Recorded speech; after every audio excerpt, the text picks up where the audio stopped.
Welcome, I'm Eric, and today we're taking a deep dive into the SGEM Metaverse and their first game, SGEM City.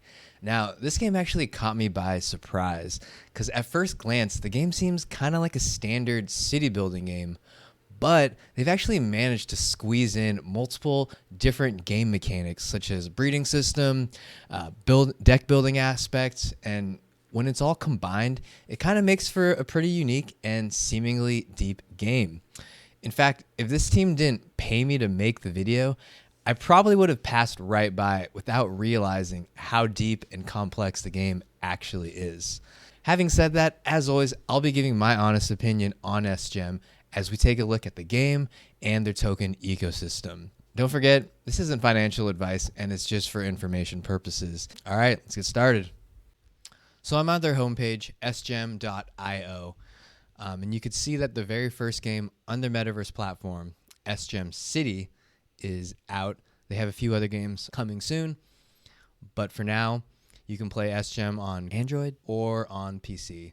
So here is what it looks like. I made a video, which I'm going to link, showing the first 15 minutes or so of this game. So I'm not going to talk too much about it right now, but in a nutshell, as I mentioned, there's several aspects of this game. You have these BABO, which are NFT characters that you can breed, and they each have their own unique abilities. There's a deck building aspect to it also, which will allow you to customize the other spells that your BABO can cast to help destroy cities and accumulate resources. There's also a tower defense aspect, which you're going to be building up your city and upgrading your city so that you can fend off other people from attacking you and earn resources that way. So here's a quick trailer for the game so you can kind of see the gameplay. They're showing the BABOs here that you're breeding. Now here's the main city area that you are building and upgrading. And what happens is every time you attack a city, you use those BABOs and their abilities to uncover and destroy the opponent's city. In addition, you have your deck building cards that you've built.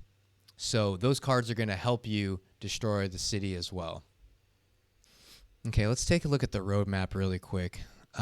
So this game started back in late 2018, and really the big milestones are the mobile version being released in the middle of last year, and of course the ore exchange. The next big milestones for me is this Q3 2022, where they're going to expand on the SGEM City game just to have more levels.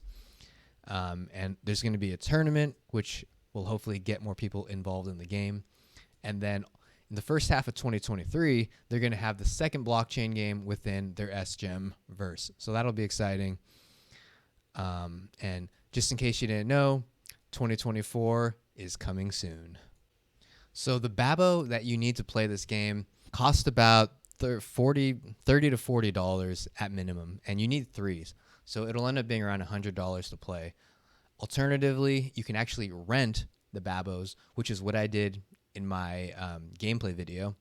And that's a very simple process. And essentially, you're just giving a portion of your earnings to whoever you've rented those BABO from. And I liked it. It was really easy to do. It's just a few clicks. So if you don't want to spend that money to jump in and try playing, it's very easy to get started in this game, which is great. So this game runs on Ethereum and layer 1 Ethereum. So if you're going to purchase BABOs, then you will need to send Ethereum to the in-game wallet, and that's going to cost gas. Or once you're in the game, you don't pay gas fees for individual actions. It's only when you enter the ecosystem and leave the ecosystem, which means if you're going to cash out, depending on the gas fees, you're probably going to need a significant amount to justify withdrawing. So what are you going to be withdrawing in this game? Well, there's two in-game currencies. There's OR, which is the governance token, and there's AA, which is in-game currency with an unlimited supply. Neither of the tokens are listed on CoinMarketCap. So you kind of just have to look at the Uniswap prices to get an idea for how much it costs. They do have a guide here, which I've seen change, but it may not be accurate. So currently OR is 27 cents, and AA is going for 1 cent. So let's look more at OR, which is the governance token. Right now, it's around 27 cents. And with a total supply of 800 million, that is fully diluted market cap of $216 million. I don't know what the current circulating supply is, but if you compare the total diluted market cap, let's say, for example, to Gods Unchained with 230 million, that seems like a pretty high price, quite frankly, especially with given how popular Gods Unchained is compared to SGEM. However, if you look at the token allocation, though, they actually do a pretty good job of giving money to the players. 46% play to earn and 10% for staking rewards. And if you compare that with other games that I've been reviewing, SGEM is quite generous, I'd say, with 56% going to the players or stakers, 27% going to the ecosystem, and only 17% going to the team or VC funds. So I think that's very favorable for users. So of that 17% dedicated to the team or investors, it seems like they have a pretty long lockup period, which is great because it just means that investors or the team can't sell their tokens so easily. I'm on page 42 of the white paper. Yes, it's a really long white paper, by the way. And for the most part, it says partially unlocked will be gradually unlocked in the next 4 years. So a 4-year lockup. I'd say this is pretty favorable for investors just because it means that the team or the VC funds are not going to be dumping their entire supply or can't dump their entire supply so quickly. And if it does happen, it's going to be a very gradual and spread out process. So now that we know about the OR and AA tokens, let's see how we can earn them in the game. I'm on page 17 of the white paper. Basically, how it works is you need to complete activities and competitions. Simple enough, right? So it's a pretty simple loop. All the activities in the game are the ones where you can do every day, and the competitions are the ones that show up every once in a while. They typically have a different theme, so you need to have a well-rounded team and multiple teams and decks built to kind of adjust for whatever that competition is. And so the activity awards, you only earn the AA token, and as well as, of course, resources to help make your city stronger and your cards stronger, and just to get more cards. And if you do the match, you can still earn AA tokens and those resource cards, but you'll also be earning the OR, assuming you get a high enough ranking. So that aspect is pretty standard for most of these GameFi games. It's nice because even if you're not playing competitively, you can still earn that AA token and use that and sell that for income. But of course, if you're playing competitively and you're actually really good at the game, there's that OR token to earn, which is where the real value of the game is. So I'm mainly talking about their game, SGEM City. If you look at their white paper, it's a pretty ambitious white paper. Like, there's not too much content about even the games. What they also want to kind of create is this whole gem NFT idea, which are essentially NFT gems with scarcity, with the hope that people are going to value these gems just because they have scarcity. There's a lot on it in the white paper. I'm not really going to go over it because me personally, I'm more interested in the game. But if you want to learn about the whole collectible aspect of these gems, just check out their white paper. All right, let's take a look at the team. It seems like the team's pretty much from everywhere, although it does, based on their Twitter, it does seem to be more Japanese-based. They have 5 years blockchain working experience, 10 years of game industry experience. You can see their CEO here.